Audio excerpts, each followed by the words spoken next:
All right, we're rolling. Episode 66 with the legendary John Noonan. What? Welcome.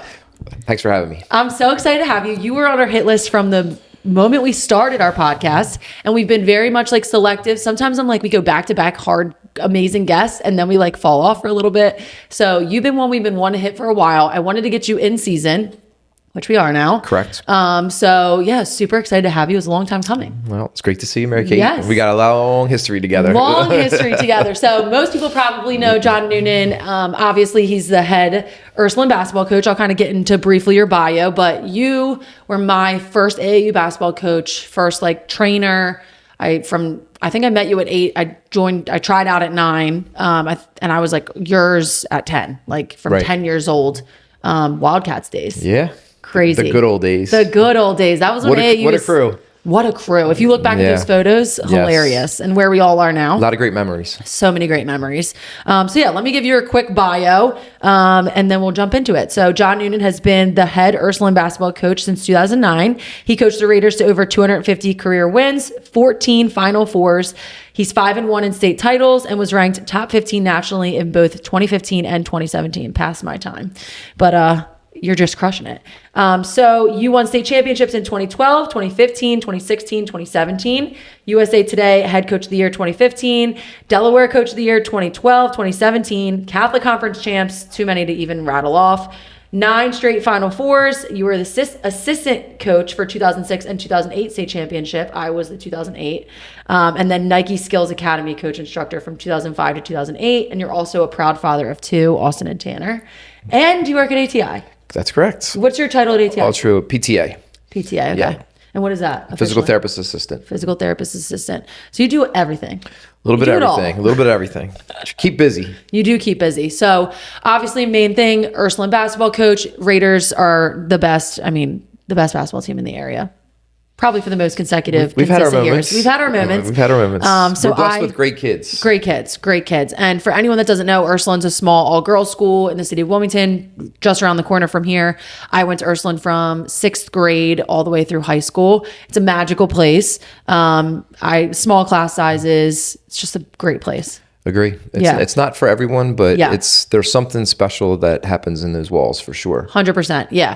And I know I sit here today more from Ursuline than anything else in my life. Yeah, I think the thing that impressed me with Austin going through there, and she went in 7th grade, it's just the strength of the girls Yeah. and lifting each other up. Mm-hmm. And I think it's obviously competitive athletically, but again, it's just speaking from Austin's experience, she was pushed academically by her peers. Like Yeah. she wanted to be smart. And we had a really smart grade, like the it's smartest cool. It's grade. really cool to be smart there. It is. And if Yeah. you're just average, it's like, Right. you kind of stand out for the wrong reasons. Right.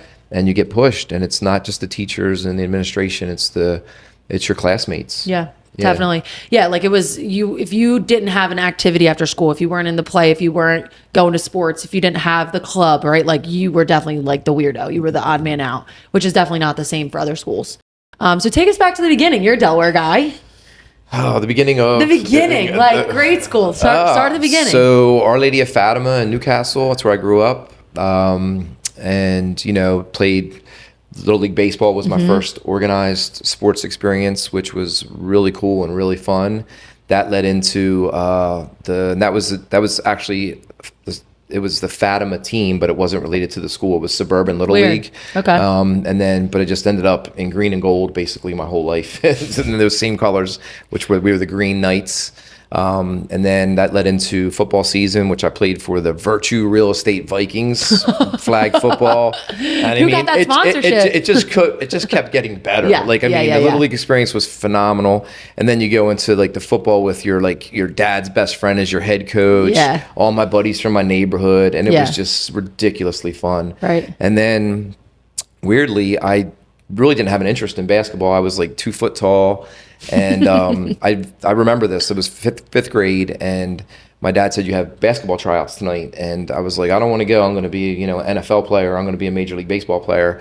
And he's like, you're going. And I'm like, I'm not going. And he's like, he literally grabbed me by my ear. Yeah, dragged and he you. said, get in the car. Yeah. And, now it's Right. probably my favorite Thank sport. God. So, Right. Parents are a little different these days, but sometimes you need that push. And my dad provided that for me. And then, I had a great coach at Our Lady of Fatima, a bunch of great coaches. But then, the main guy was Joe McDonald. Everybody knows Bubba. Yep. Coached a bunch of years at Fatima, then at St. Edmunds, and currently is at Archmary, still coaching. And he was just, such a great guy, and just kind of, he made me believe in myself. And I'm grateful for that. Yeah. Yeah. And then you went on to play. I went to St. Mark's. St. I played Mark's. baseball and basketball there. And, I was decent at everything, not great at anything, but just loved competing and loved playing. And I think, going back to the youth stuff with, Sal Rossi was my kind of baseball and football, the Vikings that I mentioned, Joe McDonald and my father, and just a host of other guys. They lifted you up. And it was like you came from a neighborhood, and all those parents would tell you, you got something, kid. There's some, big things come in small packages sometimes. Totally. Like dynamite. And just kind of carried that forward when I got a little bit older, and then just kind of try to figure out what I wanted to do, and then started coaching. That was my next question. When did you start coaching? So I coached a little bit of CYM. Joe McDonald, Bubba was at St. Edmunds, and Was that before you had the kids? So Austin, let me go back. Austin actually was born in 92, and I was coaching actually at Holy Angels originally to try to get her in school. Back then, you had to have an in to get in the Catholic schools. St. Anne's is like that now. Because there was a waiting list. Yes, it's like that now for certain schools For still. certain schools. Yeah. And so that's how I originally started. Yeah, and that was your in. That was my in. And then, I did that, and I was pretty successful there, but it didn't work out getting her into school. So then I was kind of like, all right, so I moved around a little bit. And then I wasn't coaching, and Bubba reached out to me, and he was like, hey, can you come up to St. Edmunds and help me out with my guards? Yeah. So I went up there, and I kind of started helping out there, and I coached with him as an assistant for a few years, and kind of fell back in love with the sport because I'd been kind of disconnected for a few years. And then, did that, and I was just kind of hanging out. And then really the big start for me was when I met Ernie Deladon. Right. And when was that? Is that through Wildcats? So what happened, he was playing pickup basketball with a bunch of men in a men's league at Tower Hill, and he sprained his ankle, and he was hurt. Yeah. And he was really good friends with. What are we talking, late 80s? This like middle is of, like mid 80s? No, this is the early 90s. Early 90s. Okay. Yeah. So the kids are alive at this point. So yeah, absolutely. Okay. Yeah. So he sprains his ankle. He's really good friends with my boss. I'm working for Schweitzer's Therapy. Nice, yep. So this is like 90, probably 95 maybe. Yeah. And he comes in and he's working with Paul. And Paul's a big football guy. Yep. He doesn't really love the basketball dudes as much.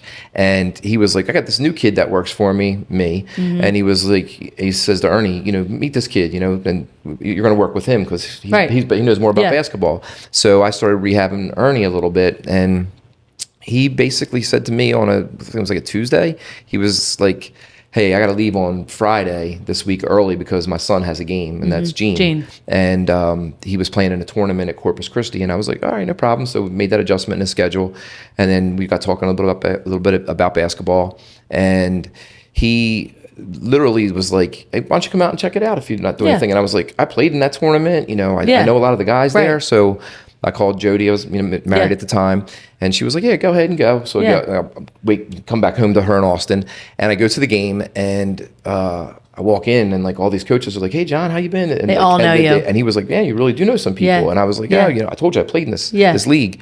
So I watched Gene play and get back to therapy on Monday, and he's like, "What'd you think?" And I was like, "Oh, he's really good. He sees the floor. Start talking basketball, stuff." And then he said, "Do you see anything he could work on?" And I was like, "That's a great question." And I was like, "Well, and I threw a couple of thoughts out there, and if you know Ernie, he was like, can you show him?" And I was like, "I guess, sure, why not?" And he goes, "How about Wednesday night at Tower Hill?" And we went and we worked out, and he was like, "Man, Tower Hill days." He was like, "This is great." Yeah. And I was like, "Okay." That was really fun for me too. Right. Yeah. And then he was like, "Can you do it again?" We did it on Wednesday, Sunday. And then probably about 2 weeks in, he goes, "Would you mind if we keep this going?" I'm like, "Sure." And he goes, "You mind if I bring my daughter?" and crazy. then walked Elena. Crazy. And she was young at that point. Like she was second grade. Yeah, young. Yeah. And because she played Wildcats on my older sister's team, and they had like a 4-year age gap. Yeah. And she was still like the tallest girl on the team, like type vibes. Yeah.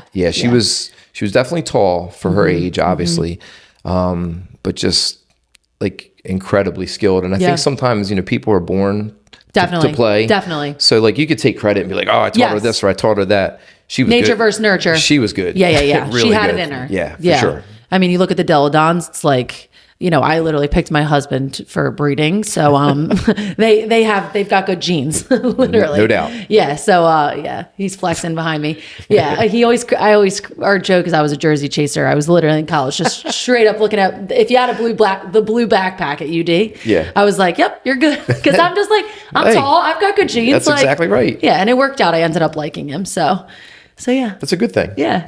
So you go on to just like rock this. Did you keep training Gene all the way through? So then Gene, I think probably around. At what point did he start focusing on football? I'd say probably like around 8th grade. Yeah. So we were still kind of getting after it, and then like 8th grade, I think is when he kind of made the switch. To football. To mainly football. He obviously still played basketball through high school, and he was really good. Like again, had all the had great vision, was high IQ in terms of basketball, could really shoot it just like Elena. Was strong, was physical. Yeah. He can move. He was like, I think Gene could have been, in my opinion, I would say he probably could have been a solid D1 player, especially like an Ivy League school. I thought would be a great fit for him. Yeah. But he just loved football. Right. And obviously, if you look at what he's doing right now, it makes sense. It does. It worked. It makes perfect sense. Absolutely. And at that point, you're training Elena. Is that when you kind of pivot to girls, or like was that through Austin and coaching us? It was really probably more so for Austin and coaching you guys. That's where it started, and it was just like, why not get involved? I'm taking her to practice anyway, and they were looking for after Mr. Colella moved up. They were looking for that age group, and I just jumped in. Yeah. And then just the training Elena was just just such an amazing experience because not only was I trying to teach her what I knew, but then as her career started to go through, the amount of things that I learned because of her and where she was invited to really helped my development selfishly. And like just about every college visit she went on, I went with her. So I got to see practices, got to meet these high level coaches, got to pick their brains. Like I was getting, things sent home to my house with like plays and sets and Pat Summit came to our games. Gino walked through they were at our games, these guys, like back in the day. Absolutely. It was insane. I mean, you developed friendships with some of these people, and it was really I think I helped Elena a little bit, but I think she helps me more, really. I love that. So you came to Ursuline. You started coaching what? It was her like junior year. You became our assistant under Fran. So I was an assistant her sophomore and senior year because you're not allowed to train a kid if on your team that's on your team. So. The sophomore year thing was easy, and then I stepped away so I could still train her, and then I jumped back on her senior year, my freshman year, your freshman year, and we won that year. Yes, yeah. So that was your state championship. That was and her sophomore year. Yeah. So those were the sophomore year was the Khadijah Elena games. And then we lost my 8th grade year. That was the one year we lost to St. E's. That was her junior year. Yes. Yeah. So that was the one year we lost. Yep. And then I have my second place medal. I played in that game. I played in the last 2 seconds. There were some incredible games, great environment, crazy and really back in the day, sold out games. Yeah, really was but there was really. I don't want to say that was the start of having girls basketball be at a high level because clearly there was the St. Elizabeth's. Whiting, Like there was people before us. You had obviously the Val years, which was I was going to get to, but like even think before that, some of the St. E's and Ursuline and the St. E's and the St. Mark's and Padua. They were just really good teams. And then obviously when Val came through, I mean, she was. I mean, there's another national champion plus 4-time state champion, I believe. So exactly. And, we've been blessed at Ursuline. That's we have, and. I just, I think back to those days all the time. And like, I remember just talking about losing state championships, my senior year volleyball state championship, we lost. And I remember being on that bus and I got Rachel Wychecki crying, Siobhan Dugan crying, like these awesome girls crying. And like, I think everyone was looking at me like I wasn't crying because I had basketball practice the next day. Like I was like, let's rock. Basketball season's coming in hot. Like we lived for it. We lived for basketball season. Like it was everything. So I think a lot of people, might not get it and probably look at us like we're crazy, but it's just a different level. It really is. Yeah. And you're changing these girls' lives. Like how many girls would you say you've coached that have gone on to play D1? That's a good question. Double digits for Yeah, sure. for sure. I'd say probably between 10 and 20, maybe even more. I would say Yeah, more. Yeah. Because you look at someone like Brenna that like goes and plays, walks on, Yeah, like, great and then story. you have a lot of players that like you coach and then went on to play D1 other sports. Like Yeah, if you count those people, right. I'm sure those numbers are high too. Yeah. So tell us about your current team. We lost. It's interesting. We lost 4 out of 5 starters from last year, but we got some new kids that came in that I think we're still going to be really good. Yeah. I like the mix. Energy's been great in practice. Obviously we're blessed right now with Gigi Banks. Yeah. She was state player of the year last year, Gatorade player of the year last year. What grade is she? She's a sophomore. Yeah, sophomore. I was going to say freshman. So she's she's going to score her 1,000th point this year. That's insane. Yeah, it's crazy. It's insane. And, when did Elena and Adriana hit it? Adriana hit it early. I want to say her sophomore year too. They probably both did. Because Adriana 8th grade put up buckets. Like yeah, she did. She killed it. Yeah, Adriana was a little pass happy early, but it didn't take long. Yeah. Once we got to DC, so maybe the 3rd or 4th game, I think she was just trying to find her way. And then clearly the girl can just play, first of all, and then secondly, the way she shoots, and she has such range. Right. I mean, Adriana was, talking about her, I thought in my experience as the coach, she was the player that helped bridge the gap between Elena and the next phase. Totally agree. Because without her, as good as you were, and Audra and that whole crew, we were Austin, still the whole group, Callie, Alex Witt, just all those kids. It was like you need that player. Yeah. And she you really do. clearly she was that player. 100%. Yeah. Literally her 8th grade year, she walked in the gym and I was like, oh, somebody needs to be nice to the 8th grader. And I walk over to her and I'm like, hey, I'm Mary Kate. And she was like, okay. She didn't give a shit. She didn't care. No. She has something special and I love her. Yeah. Love her. She probably remembers this story. She's a ball player. And she had the confidence, here I am, junior, senior thinking I'm helping out the young girl. And she's like, I don't need you. Yeah. I'm good. Yeah. She was special. She was there for business, man. Yeah. She really was. And she, super talented. And obviously her career, she's a 3-time player of the year. Yep. Tore her ACL and battled through that. Yeah, and again, that's just brings back such bad memories. But that was actually sad, devastating. And, let's leave that there. Yeah. But for her to come back from that and then have the career that she had, not only at the high school level, but then to go on.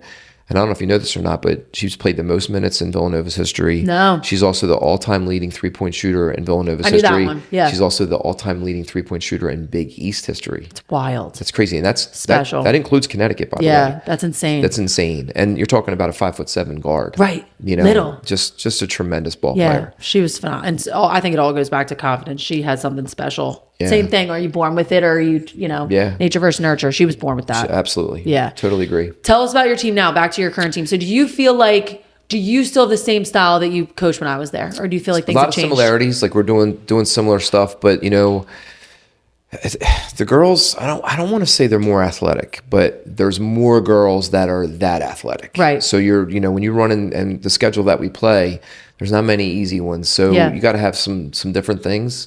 And it's a little bit more spread. The 3 balls become more important. Mm-hmm. But defensively, you pretty much stay the same. You have a philosophy. You need to stick with it. You can't be wishy-washy. Yeah. You gotta have a style. You teach it. You demand it. Yeah. And then you execute it. I'm learning that with raising kids. Same thing. The consistency is huge, and the second you slip, you're done. They're done. The kids will see right through it. You can't be a used car salesman. Right. So the team. We're blessed because we talked about Adriana, we talked about Val, obviously Elena, Giselle. And there's so many rankings, Mary Kate. I know. There's so many, and I know what I know, and she's depending on who you listen to, but she's a top 3 kid in her class in the country. Wow. So she got an offer from South Carolina as an 8th grader. So that says pretty much everything you need to know. Right. But we have her. She's our leader. As a sophomore, she's had, great experience. She plays on a high level, EYBL AAU team. She started for us as an 8th grader, 9th grader, obviously played in 2 state championships already.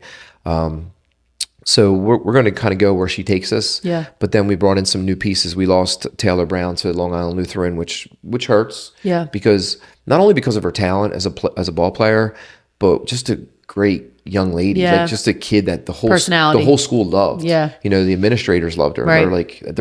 We're sad because she's going from our community. Right. Basketball, you can throw that to the side. Right. The bigger picture. But then, we have some new pieces that came in. We lost a couple other kids to transfer, but kids leave, kids come in. So the 3 kids that came in, we're really excited about. And then, we just have a bunch of other kids that are ready to play. Yeah. Yeah. Yeah. And I feel like you said, like bridging the gap between these like superstars that Ursuline's been blessed with. You are very much like you coach the exact same, no matter what cards you've been dealt. Something I've always looked up to you for. Like you coach with the exact same intensity in minute 1 and the last minute of the game, no matter who's on the court. I remember one time we were up like 50 and you put the bench in and we were literally up 50 and you were screaming at them for like not running a play right. Yeah. And that's something I've always admired about you. Like you are coaching the same. There can't be a drop off. No. That's the sign of a true ball club. A good team is whether you're up 10 or you're down 10, you're up 30, you're down 30. You're still playing hard. Right. And if you're not playing hard, you're not going to play. Right. And if you're not coaching hard, they're not playing hard. And it can't change. And I understand kids want to get in the game and they want to get in the box score, but it's not a free for all. You don't come out here and do whatever the hell you want to do. Not having it. No. Because you can't do that at your job. Right. You can't do that, with your family. You can't. There's standards. Yeah. And these are lessons they're going to carry on with them forever. That's probably the biggest thing, especially as I'm getting older, that I'm not saying that I'm putting a bigger emphasis on that, but we've always done it. If somebody visits us, the kids get in line, they walk over, they look them in their eyes, they shake their hands. Yeah. There's life lessons that need to be taught and they need to be demanded. Yeah. And I want kids, when they leave our program, to not only have the greatest experience and have fun, but I want them to feel like there was value outside of basketball. Yeah. What is it like coaching this generation of kids? We talked to Gene about this when he was here, about like social media and get on their level. Like, I was brought up differently than these kids. You were brought up differently too. Like, what is this level of kids like?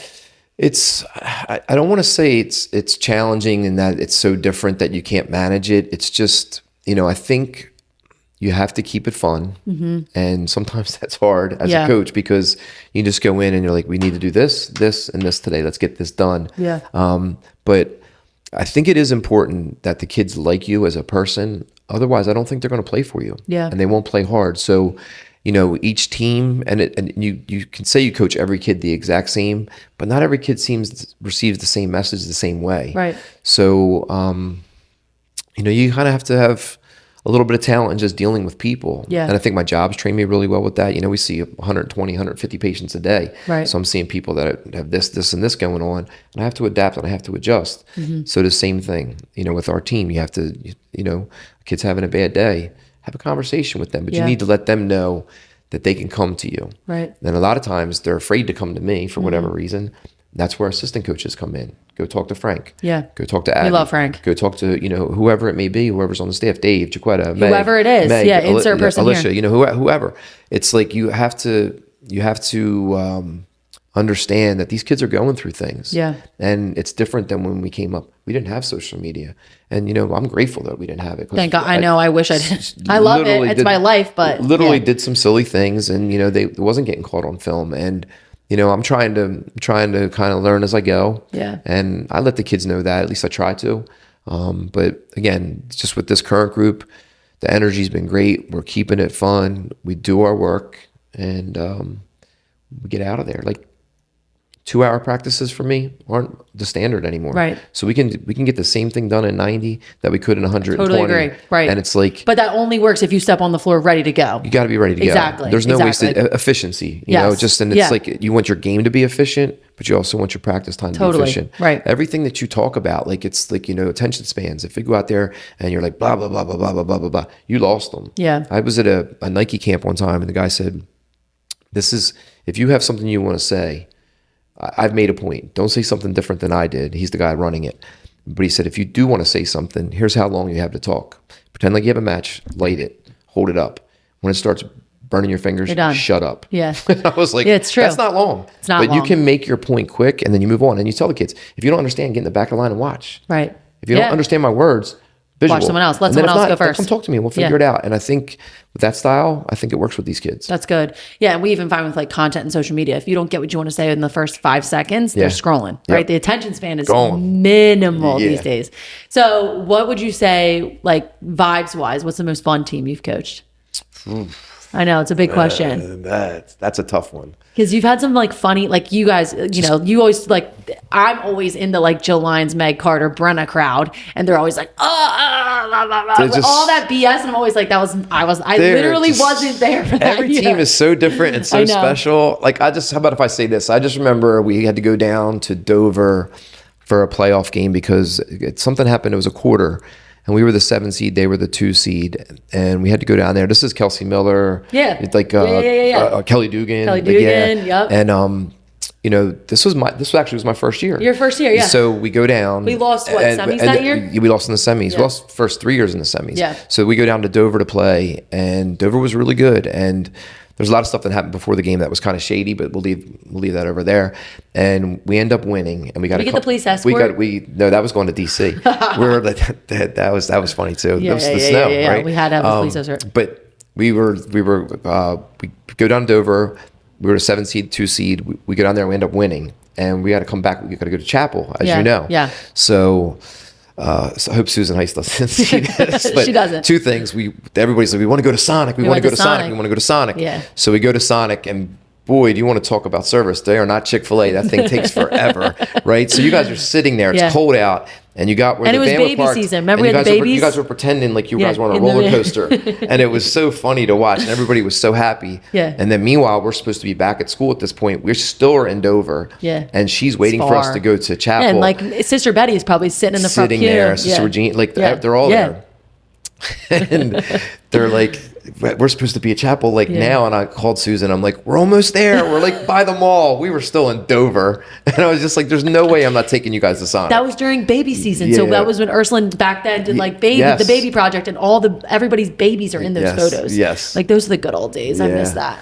That's just a fun, and there's a lot of memories, and it would be. And that was one of those gap years, like Kelly Dugan trying to prove herself. Yeah. Like Elena's gone now. Like now it's my time to shine. Like those are the days. I think that was Kelly Dugan. That team started 3-5, then 6-8, and I was like, I'm gonna get fired. Yeah, literally, that was my sophomore year. And then we went and just ran off a bunch of games. Yeah. And literally, I was averaging like 10 points a game that year. I remember. Like I was starting that year. That was huge. Yep, and it's funny because Chelsea Davis was the kid from Middletown who went on to play at Florida State. And she literally made like 20 free throws. We couldn't stop her. Wild. And Chiquetta, that's the year Chiquetta Delcastle won, and Chiquetta ends up coaching with us. Crazy. And my first game as a head coach was against Delcastle. Insane. And Brianna Collins went nuts that night. I remember. Threw up at halftime. I think that's when Brianna Collins became your favorite, because she was literally your favorite from there on out. Well, she knew how to play transition D. She did. She did. And she hustled. She was so fast. And she had a rough go. All right, yeah. So Brianna Collins was a beast, but yeah, she was your favorite there for a while because she was the hustle girl. Well, if you remember, Mary Kate, we pressed a lot. We did, and we always talked about if you were ball side or weak side, and if you were on the weak side and you didn't have someone, just get back. Yeah, and she was phenomenal at that. We literally gambled so much up front. Had to. And it was just like, and she would just beat that every pass time. and they wouldn't even know it was coming. Yeah, she was really good at that. Yeah, and it was neat to see her develop her offensive game. Yeah.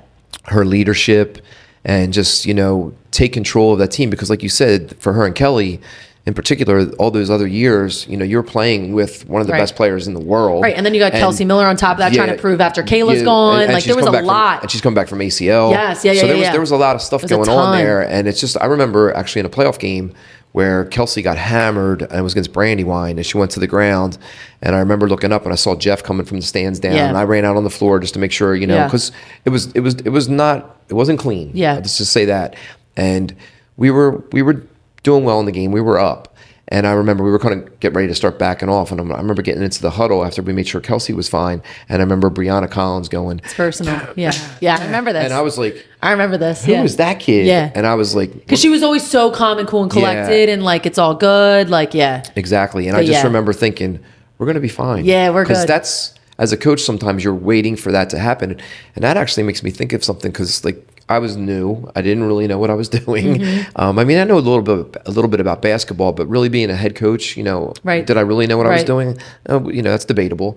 But Susan was like, Mrs. Heiss was like, you need to pick captains. The kids, I'm like, I don't believe in picking captains. Yeah. I think captains are developed. Right. And that's a moment where 100%. There's our captain. Yeah, yeah. And it took a long time to get there. Yeah. But it did happen. Yeah. Whereas if you just give it to somebody else, right? I'm the captain. I don't have to earn it. Right. You just gave it to me. Yeah. So do you still do that now? Like, what's your vibe with that now? I mean, right now it's just like, you can tell in practice who's leading it. Yeah. And the seniors just go to the center circle when the referees give their instructions. They know. I mean, come on. Yeah. And those meetings are silly anyway. Silly. Tuck your shirts in. Yeah, right. It's not, you're not flipping a coin. Let's not talk about the referees, because let's mention this. Parents, be nice to them. Kids, be respectful. Coaches as well, me included. It's a hard job. It is. It really is. And the numbers are low, and they're working their butts off out there. And it's not easy. Yeah. It's not. Yeah. So you're a Delawarean. You're from here. Let's get into some John Noonan favorites. Ooh. We like to go like rapid fire, like fast. So all right. I'll kind of rattle off something. You tell me like, where's your go-to? So like, what's your go-to coffee spot? Are you a coffee guy? Never drank coffee in my life. You're not a coffee guy. Not a cup. What do you drink? No Vice? You like an energy drink? Anything?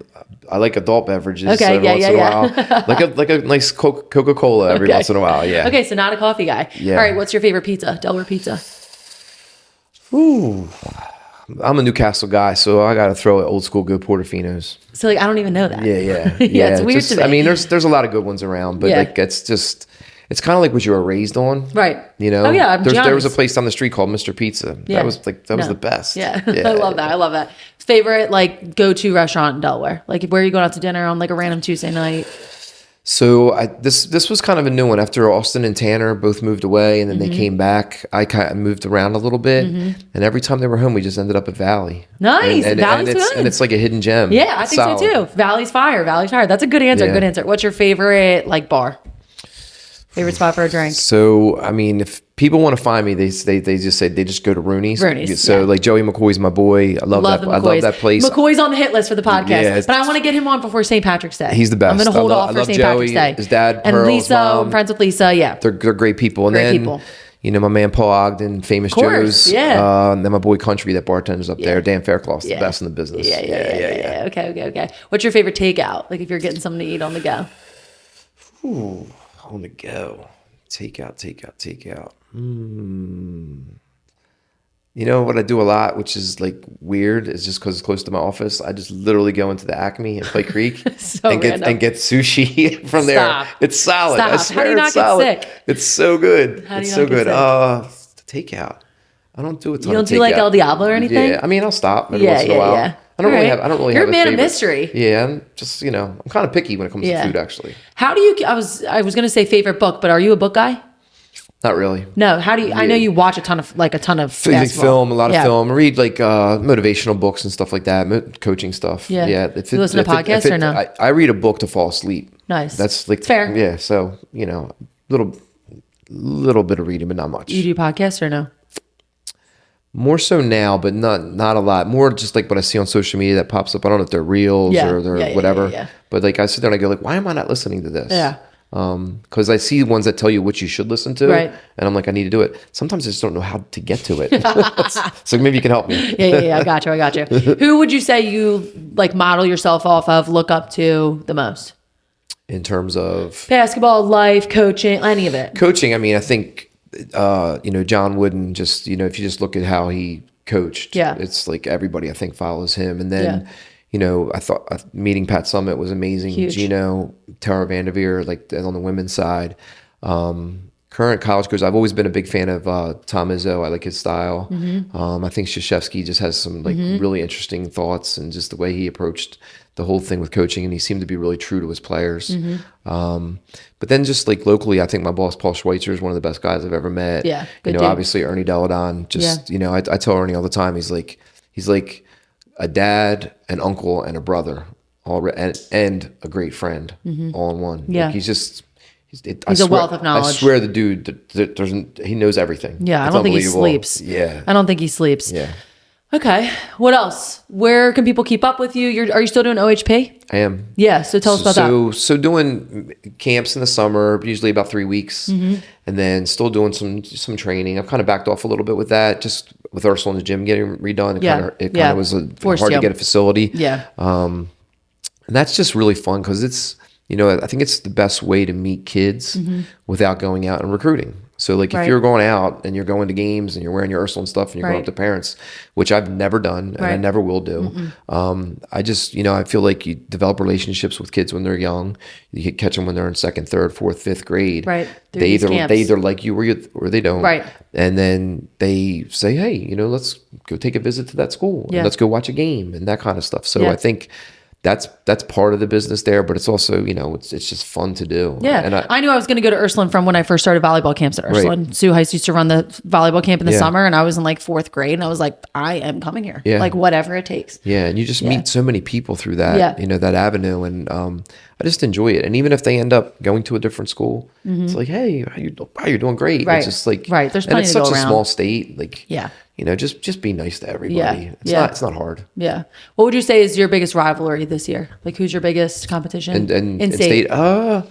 It's I'd say it's always the same teams: Caravel, obviously Sanford, St. Elizabeth's. I think Padua is going to be good this year. Yeah. Cape Henlopen will be good. I think Sanford probably has the most in terms of talent and depth. Caravel is really good. What big teams are you playing out of state? We're kind of all over the place. Some of the teams that I haven't even really got a chance to see Yeah. yet. I know when DC we're opening against a team from Florida and a team from Massachusetts. We're playing McDonough down in Maryland. Nice. Always Yep. good. Yep. Obviously a big lacrosse school. We're going into New York again. We're in Philly twice. Probably the best team ranked wise on our schedule is going to be Westtown. Okay. And I've seen them high as number 2 in the country, and I've seen them in the teens. So you guys will be ranked this year, do you think? I don't know. I think we'd have to beat somebody really big good to get teams. some recognition. Yeah. Yeah, which these sound like big Yeah, games. so we'll have a chance. But Westtown's loaded. They have 5 D1 starters that are really, really good, and probably beyond that. But I just know those 5. Yeah. But we'll go out there and we'll fight. That's for sure. We'll play hard.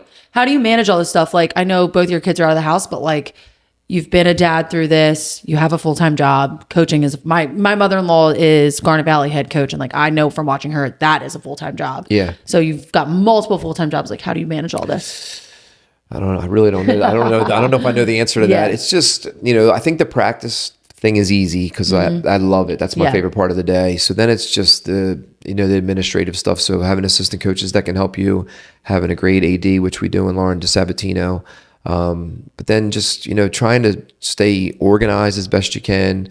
You want your players to be efficient as a coach as Yeah. well. Call back. The recruiting thing, you're on the phone with college coaches a lot. Right. You got to connect them with your players. And then scheduling is really interesting because when you have a kid or 2 or 3 or 4 that are really, really good, people are reaching out to you. And once your Right. team gets to that level, everybody wants to play you. Right. So then it's like in Delaware, you're limited to a 20-game schedule. So you need to be strategic. And then there's events. What events are you going to go to? What events are you not going to go to? Right. And then you got to worry about money. How do you get there? Yeah. So it is a lot. Mary Kate, somehow it just works out. I wish I had a You've better been doing it answer. for so long, you don't know any other way. I wish I had a better answer for you, but just you have people that help you, and you just kind of try and stay on top of it. I have a pretty good memory. Yeah. And I'll remember. Oh, That's a blessing. I got to call that dude back. Yeah, not me. Yeah. All right, last question. Any advice for someone like me? I've got a daughter, I've got a son. They're young. Like, how do I kind of start this sports journey with them? Is that something? Like, I see a lot of stuff on TikTok that's like, don't put your kids in any sports until they're 10. Like, just do gymnastics. Like, get them to learn their body. Like, what, from your perspective? I would say let them play everything and see what makes them smile the most. Yeah. Let them develop. Let them have fun. Be positive, for sure. And just remember why they started as they're going through the journey. It doesn't have to be serious until it needs to be serious. Yeah. And then I would say the one parenting thing that I learned, and I learned this with, both of my kids. And I remember like they would get in the car and I would say, blah, blah, blah, blah. Why didn't you do this, that?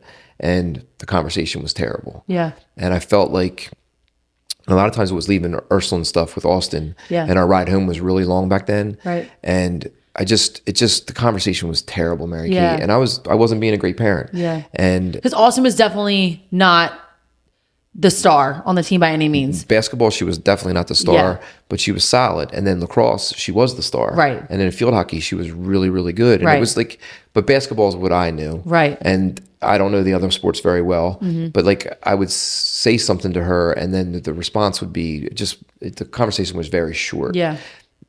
what I found was if I just got in the car and we just started driving and she started the conversation went a lot better. Yeah. And the same thing with Tanner. Let them talk to you about what they're feeling. Right. And then the conversation will flow. Right. Instead of you saying, let them lead it. Yeah. Where they want to take it. And then it got to the point where with her, like Tanner with baseball, with like pitching, I would work with him on some different things. When he wanted to be a football player, he would run pass routes. His ball handling was fine. Basketball, he was good.